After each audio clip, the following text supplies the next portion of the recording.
La prochaine intervention et la dernière de la journée, c'est celle de François Papa qui est ici. Donc, François, je t'invite à venir déjà t'installer. Une dernière fois pour vous à la maison, je vais faire tourner la caméra. Je m'excuse à nouveau. Je vais les sauver sur votre passe de la ronde. C'est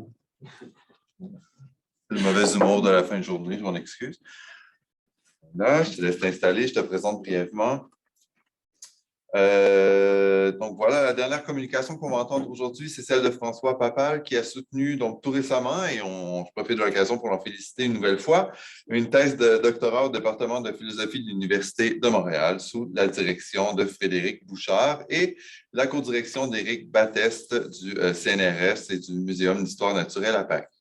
Sa présentation d'aujourd'hui a pour titre « Analyse épistémologique de l'opposition entre deux types de modèles phylogénétiques, les arbres et les réseaux ». Et je préciserai seulement qu'il poursuit donc des recherches actuellement au niveau postdoctorat à l'Université de Dalhousie. François, pour les paroles, je pense qu'on voit tout. Oui, voilà. C'est bon, je vais juste moi-même me passer de ton chemin. La prochaine fois, on fera une présentation ensemble. Oui, bien sûr, avec joie. Merci. Bon, bonjour tout le monde. Merci beaucoup d'être là. Merci pour votre courage d'être resté toute la journée, là. Je sais que c'est une journée exigeante. Je vais essayer de ne pas vous achever.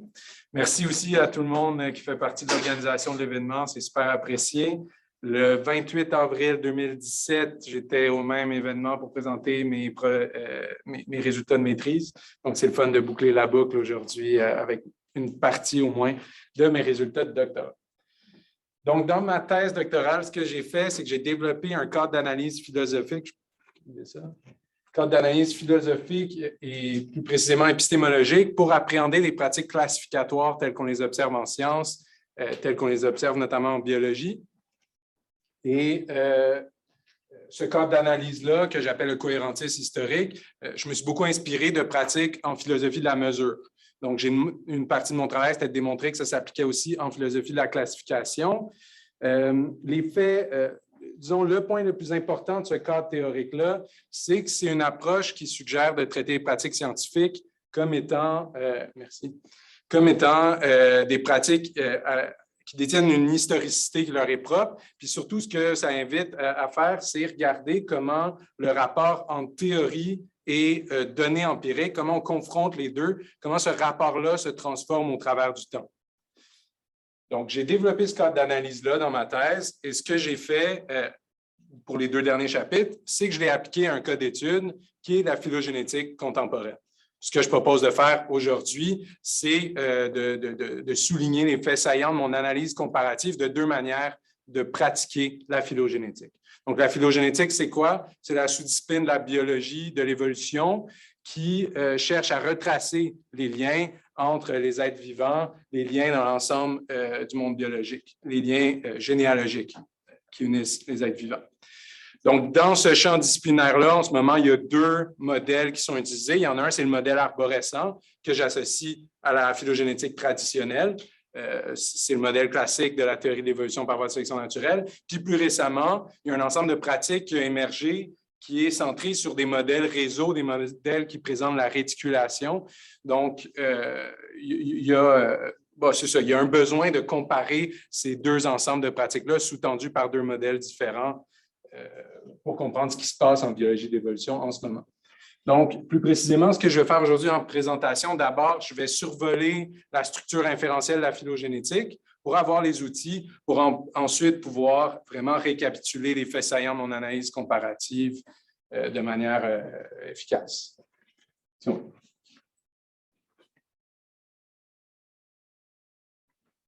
Donc, la phylogénétique, comment ça fonctionne, de quoi ça retourne? D'abord, il faut comprendre que c'est une discipline qui est intimement liée à la théorie de l'évolution par voie de sélection naturelle. Donc, cette théorie-là, c'est quoi? C'est une théorie qui nous dit que dans toute population suffisamment grande, au sein de laquelle on observe de la variation, du fitness différencié et de l'hérédité, on va avoir de l'évolution par voie de sélection naturelle. Pourquoi on va avoir l'évolution par voie de sélection naturelle? Parce que ce type d'évolution-là se définit comme ce qu'on observe dans une population où il y a variation, fitness différenciée et hérédité. Il y a donc, ça ressemble un peu, du moins lorsque présenté comme tel, à une vérité définitionnelle, une équation mathématique. Évidemment, le gros du travail qui a été effectué par Darwin puis par plein de biologistes depuis, c'est de démontrer que ce n'est pas juste une vérité définitionnelle, c'est aussi une théorie qui nous renseigne sur le monde biologique qui nous entoure, pas dans le sous-sol de l'UQAM, mais en général, le monde biologique qui nous entoure, et surtout qui nous aide à comprendre comment ce monde biologique se transforme au travers du temps. La phylogénétique fait partie d'un consortium de disciplines qui vise à fournir un contenu empirique à cette théorie-là. Donc, c'est un des objectifs de la phylogénétique. Et pour ce faire, ce que les phylogénéticiens et phylogénéticiennes nous disent, c'est que cette théorie-là fait des prédictions par rapport à la structure phylogénétique qu'on peut observer dans le monde biologique. Donc, si on peut confirmer ces prédictions-là, on va avoir fourni un contenu empirique à la théorie d'évolution par voie de sélection naturelle. Et cette prédiction-là, c'est quoi? Bien, selon Charles Darwin, puis beaucoup de biologistes, si la théorie de l'évolution par voie de sélection naturelle est empiriquement adéquate et qu'on réussit à retracer les liens phylogénétiques dans l'ensemble du monde vivant, ce qu'on va observer, c'est des liens généalogiques qui correspondent à un modèle arborescent, comme je l'ai représenté ici. C'est un graphe qui était le seul diagramme qui était dans l'origine des espèces et donc qui a été reproduit je ne sais pas combien de fois depuis, mais bon, voilà, c'est un diagramme assez important. Et ce qui est caractéristique des modèles arborescents de ce genre-là, c'est qu'on remarque que les lignées ne font que toujours diverger plus les unes des autres. Donc, il y a des lignées biologiques qui apparaissent, il y a des embranchements comme ici, et à chaque fois qu'il y a des lignées qui apparaissent comme ça lors d'un événement de spéciation, une fois qu'elles sont apparues, après ça, elles ne font que diverger tous plus les unes des autres, elles ne se recroisent jamais. Donc, le défi auquel fait face la phylogénétique, bien évidemment, c'est que ces liens phylogénétiques-là qui unissent les organismes, les espèces vivantes, c'est des liens qui s'inscrivent dans le passé phylogénétique des espèces, des organismes. On ne peut donc pas les observer directement. L'ensemble de la discipline met donc des procédures en place pour qu'on puisse inférer les liens phylogénétiques sur la base de choses plus faciles à observer. Donc, la structure inférentielle de la phylogénétique que je vais vous décrire à l'instant permet d'observer indirectement au moins les liens phylogénétiques. Comment on fait ça? Bien, d'abord, évidemment, on collecte des données par rapport à des organismes qu'on veut comparer, qu'on veut mettre en relation généalogique les uns avec les autres, ou plus précisément des groupes d'organismes. On va beaucoup travailler avec des espèces, des variétés, des familles de gènes, etc. Donc, on collecte des données ici par rapport, par exemple, aux oiseaux, aux crocodiliens, puis aux reptiles non crocodiliens.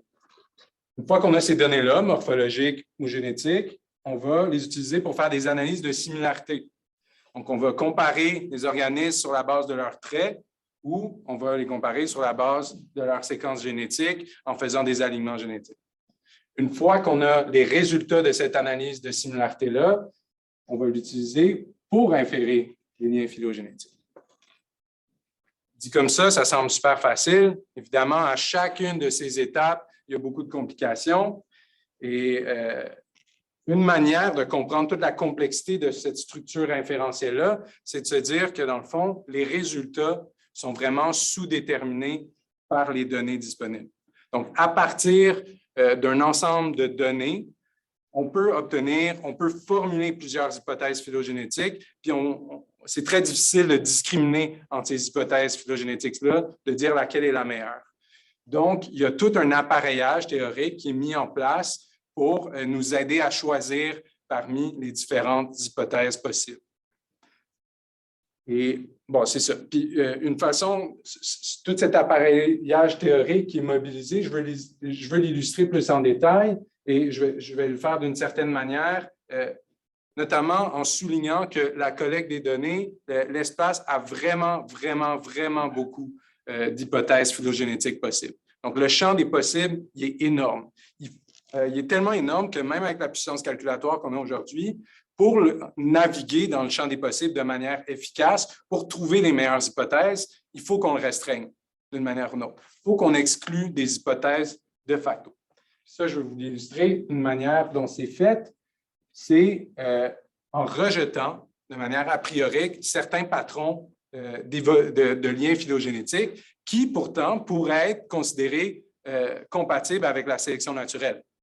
Hein, on pourrait dire que les espèces ont apparu indépendamment les unes des autres et elles ont évolué indépendamment les unes des autres. Ça nous permettrait quand même de dire que certaines espèces se ressemblent plus qu'elles ressemblent à une troisième espèce, qui était un point important de l'origine des espèces. On pourrait aussi dire qu'avant, il y avait vraiment beaucoup d'espèces, mais que sous l'influence de la sélection naturelle, elles ont convergé vers un optimum, hein, et elles se sont adaptées à leur environnement. On pourrait dire ça aussi. Évidemment, on ne dit pas ces choses-là en phylogénétique et en théorie et en biologie d'évolution plus largement. On accepte que les hypothèses qui correspondent au modèle arborescent. Il y a des bonnes raisons pour ça. Ce n'est pas juste pour restreindre le champ des possibles. Il y a des raisons théoriques de faire ça. Et une des raisons de faire ça, c'est ce qu'on appelle le principe de divergence. Avec le principe de sélection naturelle vient le principe de divergence qui nous dit au sein d'une population, les individus qui vont avoir tendance à avoir le plus de succès évolutif et donc à laisser plus de rejetons et donc à déterminer les trajectoires dominantes phylogénétiques à l'échelle du vivant, c'est habituellement les organismes, les êtres vivants qui divergent le plus de la norme statistique. C'est les individus qui divergent le plus, qui ont le plus de succès dans une génération, deuxième génération aussi, troisième génération aussi. Là, vraiment, on peut s'imaginer comme ça que les lignées vont diverger toujours plus les unes des autres. Donc, si on accorde une grande importance à ce principe de divergence-là, on va vraiment se concentrer sur des patrons où est-ce qu'il n'y a que de la divergence des lignées. Ça donne quoi? Ça donne des modèles arborescents. Donc, en résumé, la structure inférentielle de la phylogénétique, comment elle fonctionne, cette discipline-là, c'est qu'elle collecte des données, fait des analyses de similarité et essaie d'inférer des liens phylogénétiques sur la base de ces analyses de similarité-là. Pour faire ça, on a besoin de certaines contraintes théoriques qui rendent vraiment la procédure possible. Et en tout cas, une de ces contraintes théoriques-là, c'est le principe de divergence qui, selon certains phylogénéticiens, phylogénéticiennes, a vraiment, vraiment une grande importance à un point tel que ça, c'est quelque chose que j'ai souligné, que j'ai démontré dans ma thèse, que c'est amalgamé avec le principe de sélection naturelle. Donc, quand je réfère à la phylogénétique traditionnelle, à la phylogénétique qui est centrée sur les modèles arborescents, c'est celle qui amalgame principe de sélection naturelle avec principe de divergence, qui considère que s'il y a évolution par voie de sélection naturelle, il y a divergence des lignes. Donc, ça, c'est ça. Donc là, je suis passé, j'ai fait un glissement. En fait, je vous ai décrit la structure inférentielle de la discipline pour passer à la structure inférentielle d'une manière de pratiquer cette discipline-là. Et au tournant du 21e siècle, je vais rentrer là, bientôt dans l'analyse comparative, parce qu'au tournant du 21e siècle, il y a une nouvelle manière de pratiquer la phylogénétique qui a émergé. C'est celle centrée sur les réseaux plutôt que les modèles arborescents. Donc, la phylogénétique centrée sur les réseaux, qu'est-ce qu'elle fait? C'est qu'elle cherche à rendre compte de données phylogénétiques qui ne correspondent pas au modèle arborescent. Donc, je parle ici au transfert génétique horizontaux entre des lignées. Je pense à l'endosymbiose. Donc, la fusion, lorsque une symbiose devient tellement intime entre deux lignées d'organismes que ces deux lignées d'organismes finissent par en former qu'une seule, comme la base des eucaryotes. Les eucaryotes seraient une endosymbiose entre archées et bactéries. Et une autre grande famille de processus qui crée de la réticulation, donc des liens entre les lignées, c'est l'hybridation des lignées. Donc, on a comme au moins 3 grandes familles de processus au sujet desquels on a beaucoup de données qui ne correspondent pas aux patrons divergents parce qu'ils font en sorte que les lignées phylogénétiques se lient les unes aux autres au travers du temps. Il y a beaucoup de données sur ce sujet-là, mais il y a beaucoup de praticiens et praticiennes qui considèrent que c'est du bruit en phylogénétique. Donc, quelque chose qu'on doit écarter de notre étude.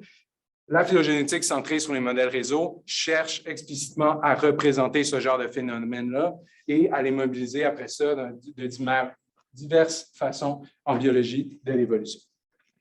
Donc, évidemment, lorsque ça a été proposé, à cause notamment de l'amalgame entre principe de divergence et principe de sélection naturelle, il y a eu une forte résistance en biologie de l'évolution face au modèle réseau. Donc, il y avait beaucoup de personnes qui considéraient que c'était une remise en question de la validité de la théorie de l'évolution par voie de sélection naturelle dans son ensemble.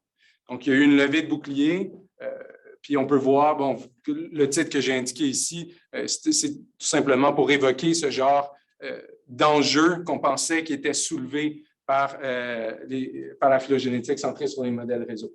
Donc, suite à cette levée de bouclier-là, parce que les gens pensaient que c'était une remise en question théorique super importante, évidemment, il y a une bonne partie du travail philosophique qui a été fait par rapport au modèle réseau, qui cherchait à comprendre bon, à quel point ils sont différents des modèles arborescents et lequel des deux types de modèles est le plus efficace, lequel on devrait mettre de l'avant en biologie d'évolution. C'est des questions super importantes. Je me suis frotté à ces questions-là dans ma thèse, mais parfait, merci. Mais pour le reste de la présentation, dans le fond, ce que j'aimerais faire, c'est mettre l'accent sur d'autres éléments de la comparaison des deux types de modèles, c'est-à-dire tous les points communs que les pratiques sous-tendues par ces deux types de modèles-là ont. Donc, tous les points communs qu'ils partagent. Oui, c'est ça. Le premier gros point commun, c'est, selon moi, le fait que la structure inférentielle, dans les deux cas, elle reste en bonne partie la même. Donc, tout ce que je vous ai décrit tantôt, la collecte de données et l'analyse de similarité se font de la même façon. Donc, les analyses de similarité, on va utiliser les mêmes critères d'analyse morphologique, puis on va utiliser les mêmes logiciels pour faire de l'alignement génétique dans les deux cas. Donc, déjà là, il y a une bonne partie de la pratique qui est très comparable. Mais là où est-ce que ça devient super intéressant, c'est que même au niveau des inférences phylogénétiques elles-mêmes, il y a aussi beaucoup de points communs. Donc, dans l'approche traditionnelle, on veut reconstruire un arbre des espèces. On va souvent, une manière de faire, ça va être d'utiliser 50 gènes, par exemple, et reconstruire 50 arbres, un pour chacun des gènes. Puis après ça, de trouver un arbre qui correspond bien au plus d'arbres génétiques possible. Puis on va dire que ça, c'est l'arbre des espèces. Donc, ce qu'on va faire, c'est que toutes les données, tous les gènes qui ne correspondent pas à notre arbre des espèces, on va les écarter de l'étude. On va considérer que c'est du bruit. En phylogénétique centrée sur les réseaux, dans bien des cas, on va faire exactement la même chose. On va faire toutes ces étapes-là. C'est juste qu'à la fin, au lieu de considérer que les données qui ne correspondaient pas à l'arbre des espèces, les gènes qui ne correspondaient pas à l'arbre des espèces, c'est du bruit, on va considérer que c'est de l'information super importante, l'information au sujet de la réticulation, de tous les processus évolutifs qui font émerger de la réticulation. Donc, on va considérer que c'est de l'information importante et on va donc chercher à la représenter au sein de réseaux phylogénétiques. Donc, c'est cette dernière étape-là, celle d'inférer la réticulation, c'est une étape super importante. Là. Je ne veux pas minimiser ça. Ça démontre un rapport à certaines données complètement différent, mais il faut être conscient que ça s'appuie sur toute une structure inférentielle qui est restée exactement la même. Donc, il y a une continuité ici assez marquée et non seulement une continuité, mais il faut comprendre que la phylogénétique centrée sur les réseaux, quand elle cherche à acquérir une certaine légitimité, elle va le faire en s'appuyant sur tout ce qu'elle partage avec les approches phylogénétiques passées. Alors, un autre point commun entre les deux manières de pratiquer la phylogénétique, c'est que ça va paraître évident, mais les deux ensembles de pratiques décrivent le monde vivant sur le mode de la classification. Donc, ce qu'on fait dans les deux cas, c'est qu'on regarde le monde vivant, on prend des objets, on les met dans des boîtes, on les met dans les boîtes sur la base de leurs points communs, des points partagés, puis ensuite de ça, on met en relation phylogénétique ces boîtes-là. Et ça, c'est un point intéressant dans le cadre de la biologie de l'évolution, parce que la théorie de l'évolution par voie de sélection naturelle, dans son cœur explicatif, il y a la notion de variation, puis il y a la notion de fitness différenciée. Donc, Darwin nous disait déjà, il y a 150 ans et plus, qu'il y a évolution par voie de sélection naturelle s'il y a des différences entre les individus qui peuvent être sélectionnés par l'environnement. Donc, ces différences-là entre les individus sont causalement super importantes dans la théorie de l'évolution par voie de sélection naturelle. Pourtant, quand on décrit le monde biologique sur la base de la classification, bien, ce qu'on fait, c'est qu'on néglige de considérer, de décrire ces différences-là entre les individus. Donc, on perd de l'information qui, dans un contexte de biologie de l'évolution, pourrait être super utile. Donc, évidemment, le problème, ce n'est pas qu'il y ait classification biologique, qu'il y ait de la classification en biologie. Parfait, merci. C'est le fait que ça, s'il y a problème, il n'y a peut-être pas de problème, hein, mais moi, j'ai remarqué qu'il y avait cette tendance-là. Puis, si ça pouvait mener à des problèmes, ce n'est pas parce qu'il y a la classification en biologie, mais c'est vraiment juste parce que la classification, dans certaines sous-disciplines de la biologie de l'évolution, prend vraiment beaucoup de place. Donc, c'est l'objectif principal de cette discipline-là, c'est de réaliser des classifications du monde vivant. Puis pourquoi je me permets d'évoquer cette critique-là, c'est parce qu'il y a des méthodes alternatives pour décrire le monde vivant qui sont déjà disponibles. Donc, on peut décrire le monde vivant sur la base des structures topographiques qui lient les gènes, autant en termes de réseaux fonctionnels que de réseaux de co-occurrence au sein des organismes ou au sein des communautés microbiennes. Puis on peut analyser ces réseaux-là ensuite de ça pour quantifier les interactions de plein de façons différentes. Donc, il y a des alternatives. On peut décrire le monde vivant différemment sur la base de la classification. C'est pour ça que je pense que ça vaut la peine d'évoquer cette potentielle perte d'information importante. Donc, en résumé, les points saillants de mon analyse, c'est d'abord que je pense qu'il y a des amalgames présents en phylogénétique. J'en ai souligné un pendant la présentation, celui entre principe de divergence et principe de sélection naturelle. J'en ai souligné d'autres dans ma thèse. Si vous voulez voir le chapitre 6, faites-moi signe, je vous enverrai la thèse. Donc, c'est ça, puis c'est important de le garder en tête. Ensuite de ça, j'ai souligné qu'il y a une certaine stabilité en phylogénétique, malgré le fait qu'il y a un réseau qui semble nouveau au premier regard, un modèle qui semble nouveau au premier regard qui est utilisé. Il y a une certaine stabilité, il y a beaucoup de procédures qui sont vraiment bien ancrées. Puis finalement, je viens de souligner l'importance de la classification en biologie de l'évolution, qui est un point qui vaut la peine, selon moi, au moins, d'être souligné. Donc, merci beaucoup pour votre attention.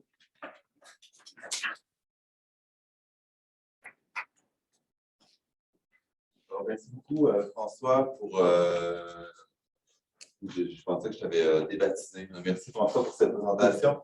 Donc, comme on a fait pour les autres présentations qui étaient en ligne, j'aimerais céder la parole d'abord à l'assistance qui est avec nous en Zoom, puis ensuite, je suis sûr qu'il y aura probablement des questions qui seront dans la salle aussi. Donc, j'invite les gens à se manifester virtuellement via la petite main s'il y a quelqu'un qui le veut.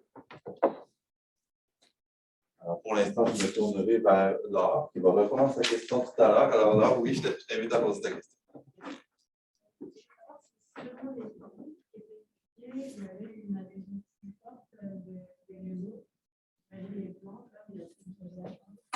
C'est surtout chez les microbes. Donc, c'est chez les microbiologistes qui ont beaucoup poussé pour mettre de l'avant la phylogénétique centrée sur les réseaux. Oui, parce qu'il y a vraiment beaucoup d'échanges génétiques horizontaux chez les microbes. Donc, c'est sûr que ça a encouragé ça.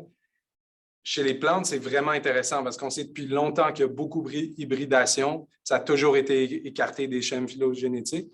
Donc là, évidemment, depuis que ça a plus de légitimité, c'est de plus en plus étudié, effectivement. Ça répond, oui. Est-ce que tu as une seconde question? Allez, je t'en prie. Peut-être juste parler juste un tout petit peu plus fort pour le bénéfice des gens en ligne. Le dernier point sur la qualification centrale en phylogénie. Phylogénie ou en taxonomie déjà, et est-ce que c'est pas juste utilitaire, parce qu'en fait la notion d'espèce, tu l'as un peu souligné en microbiologie, elle a un sens, mais en fait quand on réfléchit, elle a 100% de cours en biologie. Mais elle est quand même bien pratique dans plein d'autres domaines. Et donc, est-ce que c'est une priorité de la phylogénie, la phylogénétique, ou si c'est juste une priorité des sciences biologiques tout court, parce qu'on a besoin de mettre les choses dans des boîtes? Oui, c'est une excellente question. C'est ça. Donc, d'une part, tu as la phylogénétique qui cherche à retracer les liens généalogiques entre les organismes, entre les espèces, entre les variétés. Puis tu as aussi la taxonomie qui, dans la plupart des cas, fait de la classification sur la base de la phylogénétique. Moi, j'ai amalgamé les deux dans la présentation, notamment parce que je considère que si tu utilises juste un seul rang taxonomique, donc disons le rang des espèces, tu essaies de les mettre en lien phylogénétique, c'est déjà de la classification. Donc, ça, je veux le dire d'entrée de jeu. Ensuite de ça, c'est ça. Donc, dans l'ensemble de la biologie, je trouve que j'ai l'impression, j'ai lu des textes autant de philo que de phylogénétique, que de biologie d'évolution, qui accordent une grande importance à la classification. Et dans un plus grand contexte comme ça, c'est sûr que c'est très pratique d'avoir des référents communs. Donc, de savoir que quand je parle de E. coli, je parle de E. coli, puis après ça, je précise quelle variété de cette bactérie-là je parle. Puis après ça, on peut parler de son matériel génétique. Tu sais, d'avoir un vocabulaire qui nous permet de passer du plus large au plus précis, c'est super utile, puis c'est vraiment pas cet aspect-là de la classification que j'espère avoir remis en question. Donc, c'est vraiment le fait qu'en phylogénétique, justement, il n'y a pas d'autre finalité nécessairement que ça. Donc, on construit des analyses de similarité pour inférer des liens phylogénétiques, pour construire un système de classification éventuellement. Donc, puis en plus, après ça, on suggère que c'est la manière la plus importante de décrire le monde vivant et de fournir un contenu empirique à la théorie d'évolution. Donc, c'est vraiment cet aspect-là qui me paraît être un argument plus fort, souvent très implicite en biologie d'évolution, dont je voulais souligner peut-être les limites. Là. Ça reste à voir. Je ne sais pas si ça répond à la question. Parfait, certainement. Ouais. Merci Laure pour non pas de temps, mais tes questions. Il y a Antoine qui est en ligne avec sa main levée. J'aimerais lui céder la parole pour la dernière question de la journée, en fait, ma foi. Antoine, tu peux activer ton micro, je crois que c'est fait. Oui, bonjour François, bonjour tout le monde, vous m'entendez bien? Absolument. Parfait. Merci pour la belle présentation, c'était super intéressant. J'aurais une question, en fait, peut-être, en tout cas, elle est peut-être à risque d'être hors sujet, là, puis tu me le diras si c'est le cas. C'est quand tu parlais tout à l'heure de l'amalgame entre la théorie de l'évolution par sélection naturelle et le principe de divergence. En écologie, le principe de divergence, on fait un lien assez direct avec le principe d'exclusion compétitive, donc là, l'idée que les espèces sont en concurrence les unes avec les autres et c'est avantageux ou c'est stratégique pour chaque espèce d'évoluer de manière divergente. Donc, je me demande, est-ce que d'après toi, le constat de la réticulation, disons d'une plus grande présence de la réticulation et donc de non-divergence dans le monde biologique, est-ce qu'on pourrait en tirer des conclusions sur l'espèce de débat entre une vision de l'évolution centrée sur la compétition et qui aurait peut-être trop accordé d'importance à ça et dans le fond, il faudrait réhabiliter quelque chose comme une vision qui accorde plus de coopération, qui reconnaît une plus grande place à la coopération dans la nature. Est-ce que, en tout cas, j'aimerais t'entendre un peu là-dessus. Oui, c'est un vraiment bon point. Déjà, moi, je prendrais la posture de Marc Ulysse, puis je dirais qu'il ne faut pas privilégier compétition ou coopération. Il faut plutôt essayer de dépasser cette dichotomie-là pour juste penser des interactions. Mais pour revenir plus proche de ta question, je pense que le principe de divergence, il faut différencier ses conséquences de microévolution puis de macroévolution. Donc, je n'aurais vraiment pas les compétences, puis je ne pense pas que c'est défendable qu'en microévolution, on puisse complètement écarter le principe de divergence. Je pense que ça a beaucoup de sens que les individus qui sont moins en compétition avec moins d'autres individus aient plus de succès. Donc, ils travaillent dans une niche écologique moins fournie, donc il va y avoir moins de compétition, ils vont avoir plus de succès. C'est pas ça qui me semble être remis en question non plus par la phylogénétique centrée sur les réseaux. Moi, comme je le comprends, c'est la portée de macroévolution du principe de divergence. Donc, est-ce que parce qu'on a cette tendance-là dans des populations qui évoluent par voie de sélection naturelle, est-ce que ça va se projeter jusque dans un patron de macroévolution sur plusieurs milliards d'années, éventuellement, ou est-ce qu'il ne va pas y avoir d'autres processus de macroévolution comme l'endosymbiose, on s'entend que ça aussi, ça prend du temps, qui vont avoir une importance aussi grande, sinon plus grande dans le cas des transferts génétiques horizontaux.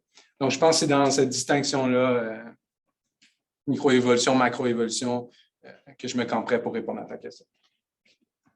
Merci. Ça fait plaisir. Merci à toi. Alors, merci tous et toutes pour ces questions, ces interactions. Merci, François, pour ta communication. Donc, je vais prendre ta place à l'avant de l'appareil. On va indiquer les sorties de secours. Je pense qu'on me voit bien ici. Donc, merci à nouveau pour tout ça. Donc, je vais prendre la parole rapidement, là, en fait, au nom de la direction et de l'équipe de coordination du CIRST, pour vous remercier tous et toutes une dernière fois. Donc, les personnes qui sont ici, tout aussi bien que ceux et celles qui ont été avec nous tout au long de la journée.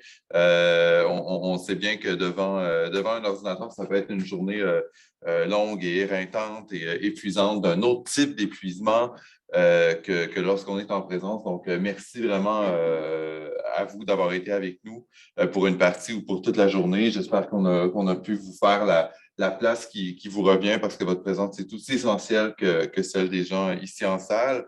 Donc, à nouveau, merci. Je ne prendrai pas trop de votre temps, mais simplement pour vous inviter à suivre les activités qui sont à venir au CIRST, donc avant la pause estivale qui s'en vient, ma foi, quand même après un printemps tout de même. Mais au titre des prochaines activités qui seront organisées, on a un séminaire midi de notre collègue doctorant qui avait été ici une partie de la journée avec nous, Vincent Auffray, qui aura lieu le 4 mai, donc à la fois en présence et en ligne ici à l'UQAM et via Zoom. Donc 4 mai, midi 45, le séminaire midi de Vincent Auffray. Pour ce qui est de la suite des choses et de la suite de la journée, eh bien, on va momentanément fermer la salle Zoom. Je vous rappelle qu'il y a un prix d'une valeur de 500 $ qui est attribué à la meilleure communication de la journée, celle qui aura été établie après le travail de moine, de nos 3 membres du jury qui sont ici et qui se sont livrés avec beaucoup de générosité à l'exercice puis à l'étude de toutes ces communications-là de la journée. Donc, après une courte délibération, nous, ici en salle, on va monter où on était tout à l'heure au 8e étage pour le petit cocktail de fin de journée. Et donc, il est 4h47. Donc, à partir de 17h, là, ça va nous laisser le temps de faire les choses en vitesse. On va remonter les membres du jury et moi au 8e étage. Puis, on va s'organiser pour retransmettre en ligne j'utilise le mot cérémonie, mais bon, la remise du prix à la personne récipiendaire. Donc, si il y a des personnes qui veulent se joindre à nous à distance, eh bien, vous êtes les bienvenus. Je vous encourage à le faire. Ce sera dans la même salle Zoom où on est présentement. Alors, un dernier merci à tous et à toutes. De retour pour un dernier coucou et la célébration dans une quinzaine de minutes dans la même salle Zoom. Et